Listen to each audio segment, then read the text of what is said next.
Hello all, welcome to chapter 24 from the book of 1st Samuel. In the beginning of this chapter, we see after Saul's return from battle with the Philistines, he was informed that David was in the desert of En-Gedi. Therefore, Saul took 3,000 men to capture David. We then see Saul went into a cave to attend to his needs. David and his men were hiding in the same cave. David's men urged David to kill Saul. David then secretly cut off a corner of Saul's robe. David's conscience began bothering him because he had cut Saul's robe.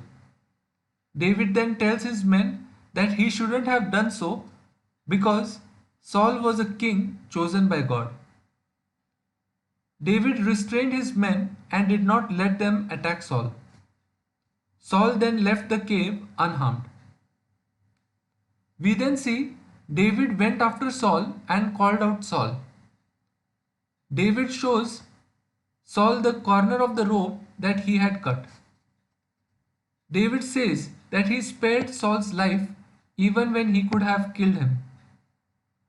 David quotes the ancient proverb that says wickedness proceeds from the wicked. David says that the Lord will be the judge between them. On hearing this, Saul wept. Saul says that David was good even when Saul was evil, and therefore hopes that the Lord may reward David with good. Saul says that he has understood now that David will be the king.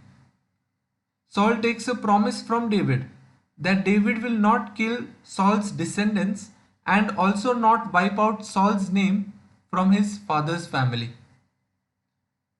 David makes this promise and Saul leaves. This is how the chapter ends. I hope you have enjoyed the video. Until next time, may God bless us all. Bye bye.